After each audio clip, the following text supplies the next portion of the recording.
stray too much, but part of our Muslim parliament is to have several sections. One, rapid deployment team.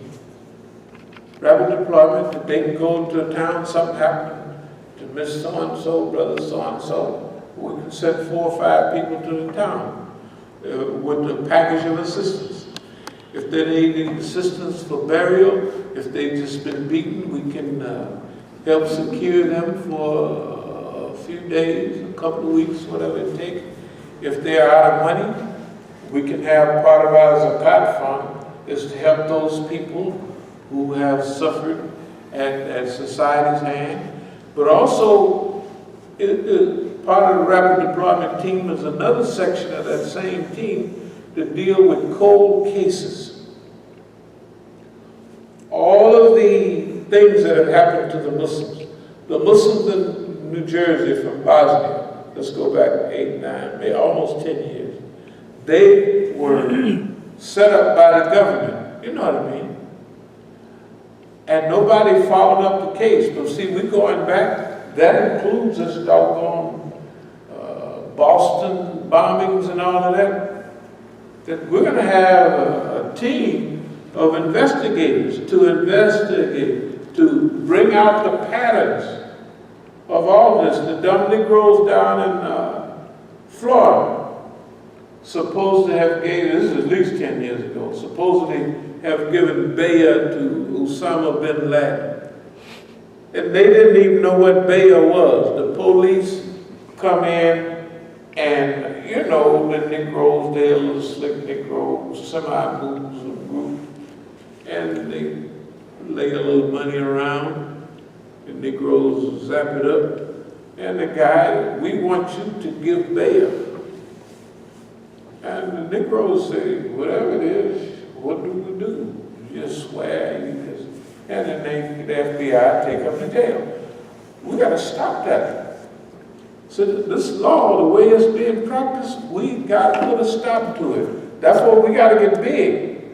We got to stop the ability of the police to carry guns and a badge and to execute the death sentence on people. Murder.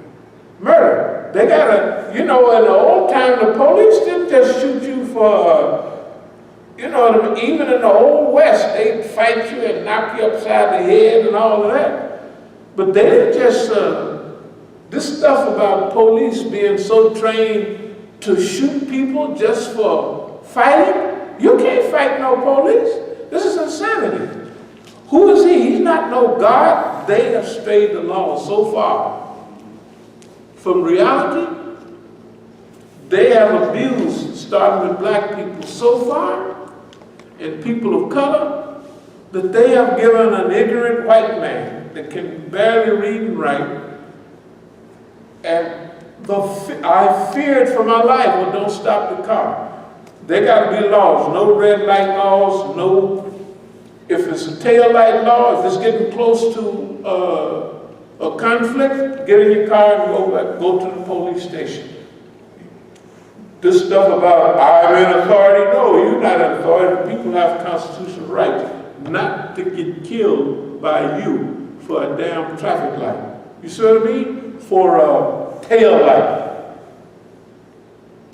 For, I felt threatened and I thought he had a gun. Well, have nobody found no gun on nobody yet out of all of these shootings?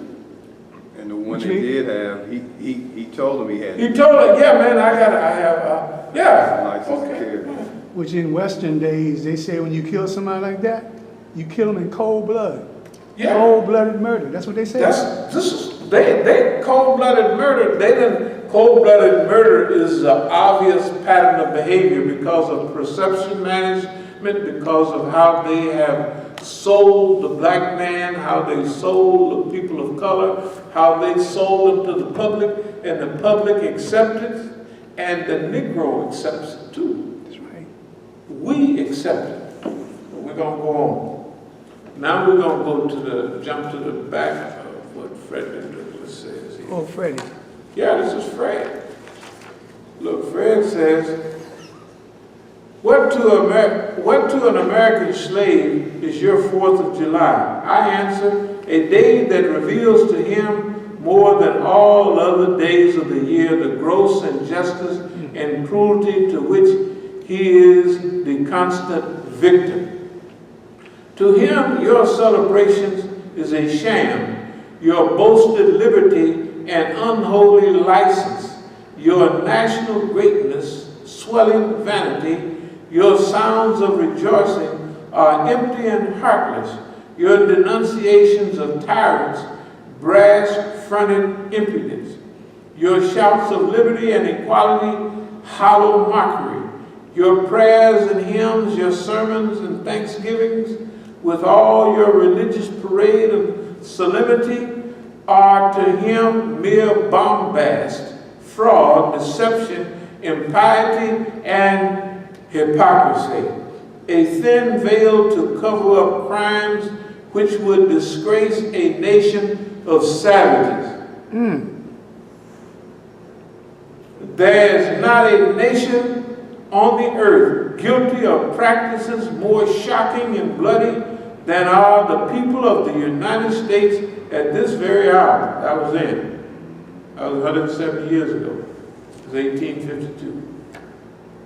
Go where you may. We can do the same thing. Go where you may. Search where you will. Roam through all the monarchies and despotisms of the old world. Travel to South America. Search out every abuse. When you have found the last, lay your facts by the side of the everyday practices of this nation, and you will say with me that for revolting barbarity and shameless hypocrisy, America reigns without a rival. Good God. So, Brother Fred was on the road, right? It's in 1852. If you go now around the world, can you find anybody as mean, as warmongering as the United States of America? Now here's one. Letter to an abolitionist associate, 1849. Let me give you a word on the philosophy of reform. The whole history of the progress of human liberty shows that all concessions made to her august claims have been born of earnest struggle. The conflict has been exciting, agitating, all-absorbing, and for the time being putting all other turmoils to silence.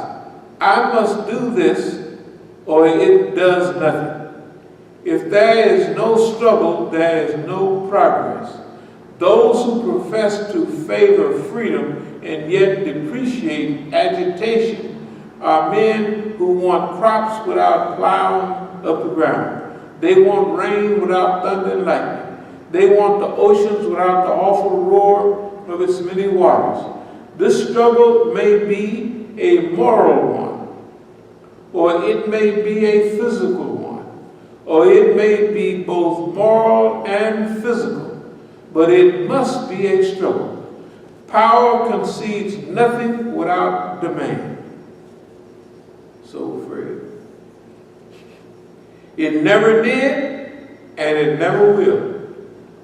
Find out just what people will submit to, and you have found the exact amount of injustice and wrong which will be imposed upon them.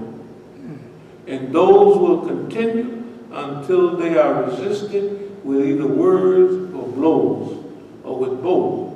The limits of tyrants are prescribed by the endurance of those whom they oppress.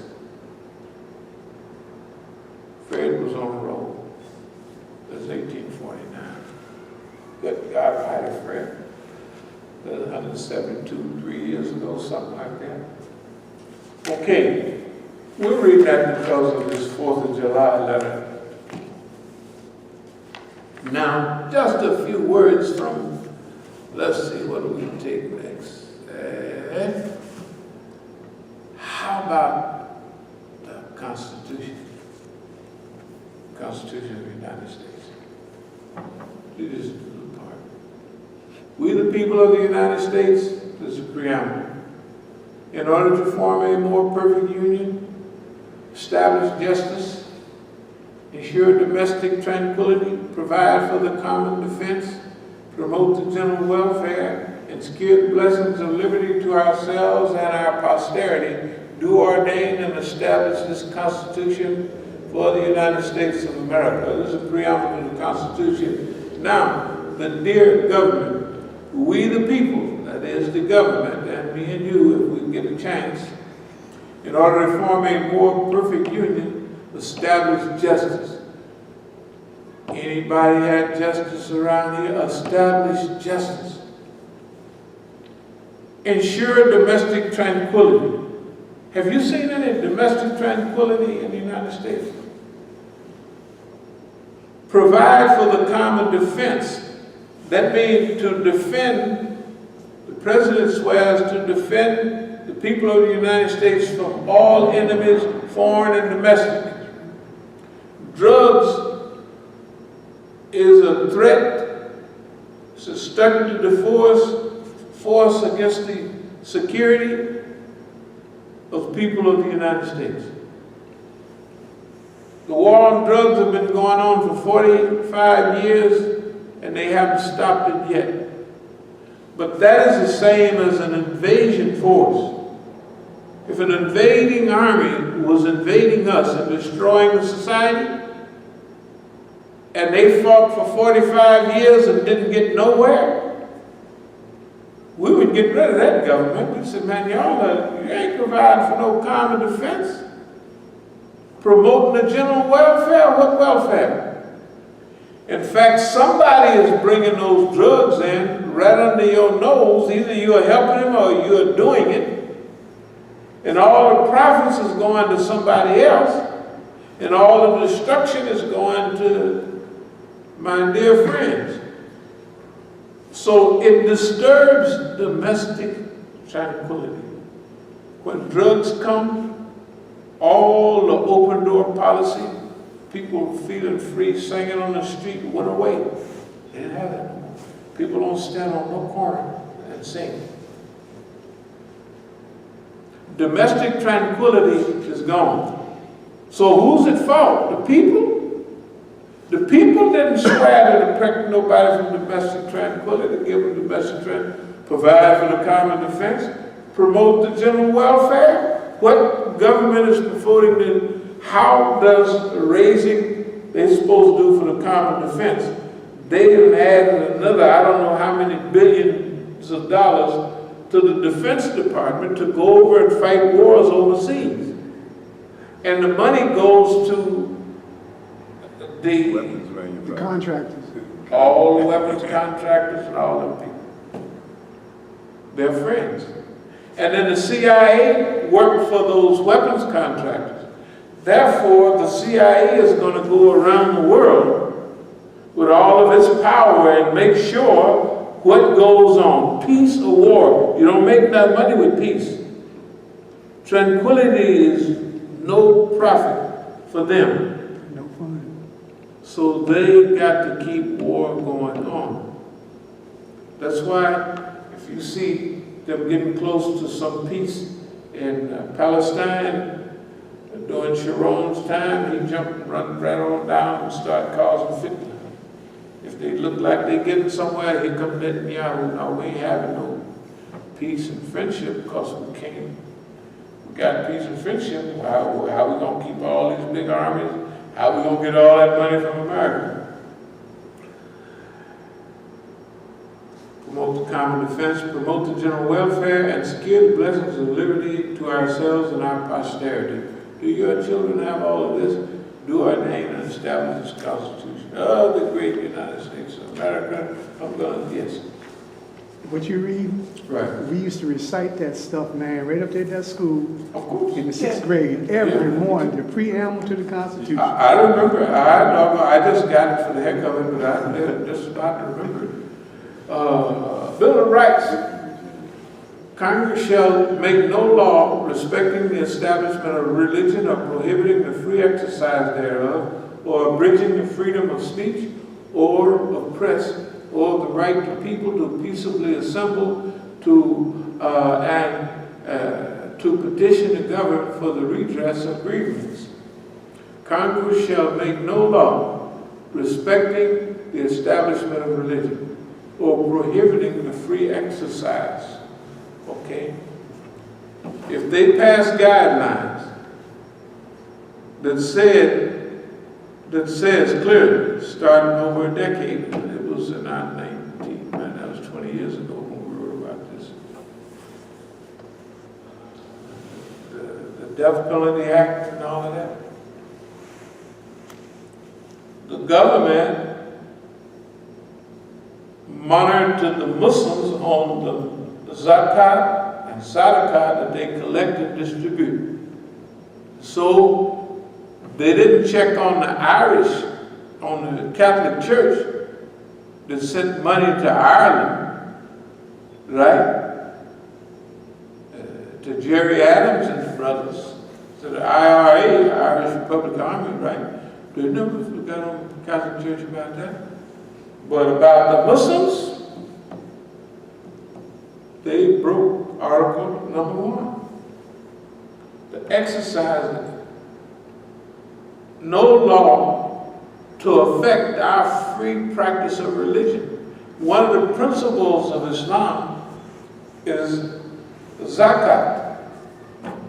If you start passing regulations and guidelines on what we have to do with zakat, right, and the freedom of speech and press and the right for people to peaceably assemble, if the people know, which the government clearly said, that they're filling up the Masjid with snitches and tattletales and turning the Imams into stool pigeons, then the people, you can't talk freely with your brother because this is probably the police, right?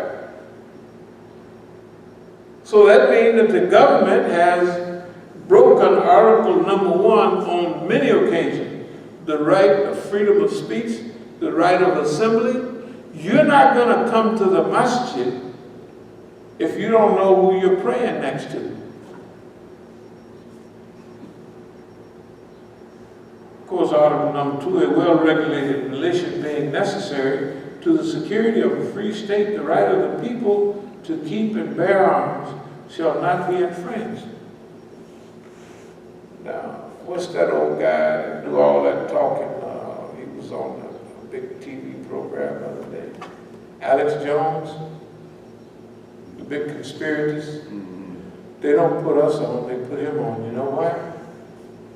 He'll tell a few very correct things, but he'll go too far and give them a defense. And he'll say, well, the killing of the children up there was in Connecticut maybe, was phony. They didn't really kill the people. Okay, the women and children, they lost kids, they say they been dead baby. Okay. What he should have said was, the guy, 15-year-old who did it, if he would have associated him with somebody been brainwashed by the government, like it was 2 shootings in a row over to the Navy Yard, remember? The guy went to the FBI, hey man, I'm hearing voices, man. You know what I mean? And they telling me this and the FBI said, go on and do what the voice tell you, I guess. They sent him on about his business. 2 guys in a row, right? So they pretend like this stuff don't really happen. You know, the Prophet Sallallahu Alaihi Wasallam, Allah gave him Mu'adhatain, the 2 last surahs, for those days. Imagine now, if the Russians in 1980 microwaved the U.S. Embassy, y'all remember that? They super microwaved it in 1980, they got like 36, 7, 8 years ago. If they can do that stuff then, what can they do now? They can beam some thought, some dream, some vision into a Negro's mind. Of course they can. They can do it by word association, all kind of stuff. So these people and all the bombers have had prior contact with the government. We just said he's no problem, whether in England or here, every last one of them. What's happening with that? So the right to bear arms, the government is crashing and it know it, so it want to take the guns away from the people. The white people first, because he know the niggas ain't gonna do nothing. But maybe shoot another nigga. It's just the way it is. So it's the white folks. That's why the militias was hit hard years ago, 20 years ago. They hit them hard, busted them up. They creeped on back. That's what Oklahoma City was about. You know what I mean? Ruby Ridge. Oh, well, Ruby Ridge was straight out of the shoot. They shot the dog, they shot the baby out of the hand of the white woman. The bullet hit her. Hey man, that made the FBI look like who they really was. So now they had to get back. And so they blow up the Murrow building and says, see, look what they do to us, gain sympathy. Okay, old Alex Jones tells those stories, but he give them an out and he goes too far. They ain't gonna let me and you on there because we know we're gonna take it right up on it. We're gonna give you what is clear. Nor are we gonna let anybody's on them old websites send us false information, refutable information. Supposed to be conspiracy theories, and it just sounds nice. When I was in Tehran at the Hollywood conference, the white folks over there, from here, ex-senators and all that, and they trying to get them white. Ramirez, the Puerto Rican guy that was in the building and the World Trade Center that did the stairs, that did all those lectures, me and him became friends. William Rodriguez. So we hung out all the time. So the white folks came up and they was talking. They said, yeah, the World Trade Center was, it didn't really happen. So he came up, he said, I was in the building. He said, all I heard was da, da, da, da, da. He said, my friend, a black Latino. And they showed this. See, if you watch Univision, Univision got them on before they had a chance to put them on the big white folks. Univision is in Spanish. So his homeboy that got almost killed and him, they ran the story before. He said, all I heard was da, da, da, da, you know, graduate explosions that go down, down, down. He said it came crashing down. He said, my job was the stairs. I happened to get there late. I would start up on the 115th floor, and I would come all the way down. I got down late. If he'd have got upstairs, he'd have never got down. He said, I was heading up and then da, da, da, da, da. That made, you know, a controlled explosion. Systematic. He said, that building came straight down. It didn't fall over, didn't do nothing. See, that's the way we have to do. Our investigative people will investigate. They're not going to go overboard. You see what I mean? We're going to give credible information, and we're going to popularize it. But anyway, the right to bear arms, we got that. So we're going to join with the wonderful white folks. Well-regulated militia being necessary for the security of a free state. This don't sound nothing like the right to bear arms against your neighbor or the guy down the street. For a free state, you got to be able to protect yourself from the government. And everybody knows that. I don't know why they don't say it. The right for people to be secure in their persons, houses, papers, effects against unreasonable searches and seizures shall not be violated, and no warrant shall be that. They just throw this out. High crime neighborhood, starting over 30 years ago, 40 years ago almost. You live in a high crime neighborhood, a black neighborhood. They could go in your trunk more. They could relax the laws of illegal searches and seizures because they broke the Constitution, the Bill of Rights, by classifying this.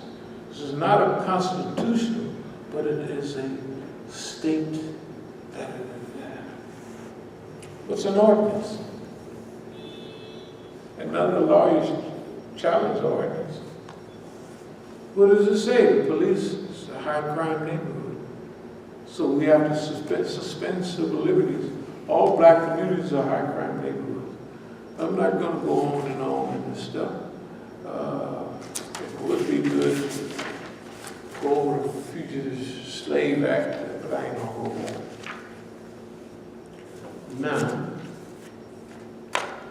Declaration of Independence.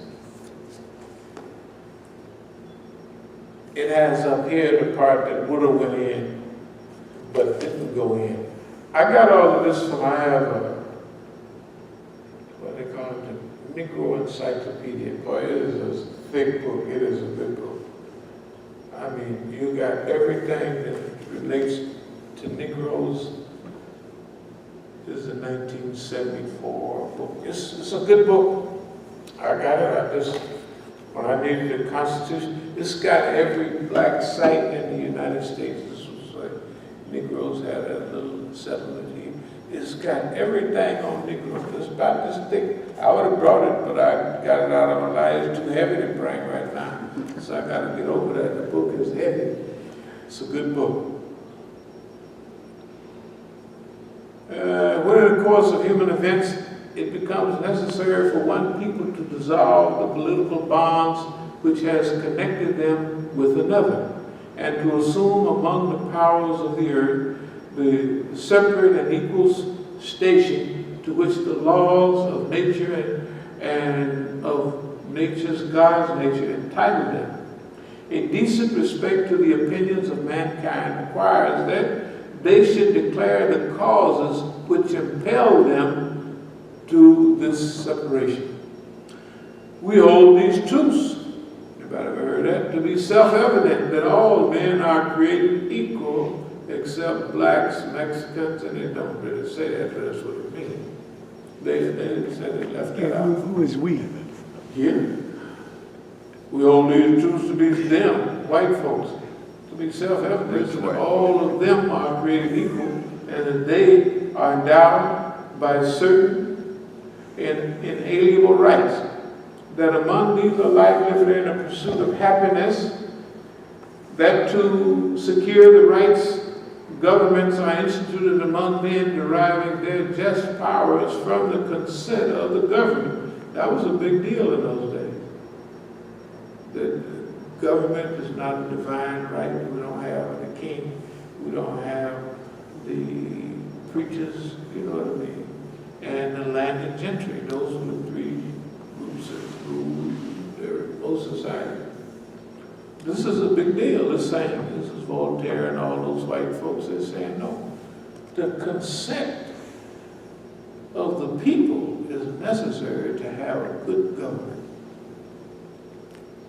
That whenever the form of governments become destructive of these ends, it is the right of the people to alter or to abolish it. That means, according to the Declaration of Independence, if the government ever goes bad, it's the right, it's the duty and responsibility of the people to change that government.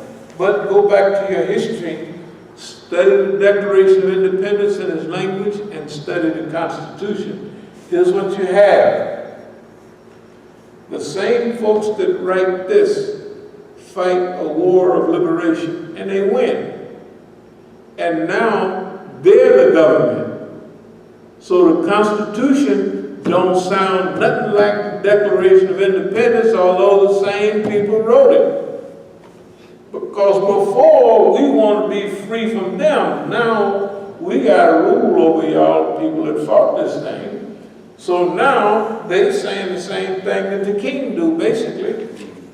King, they said, you see?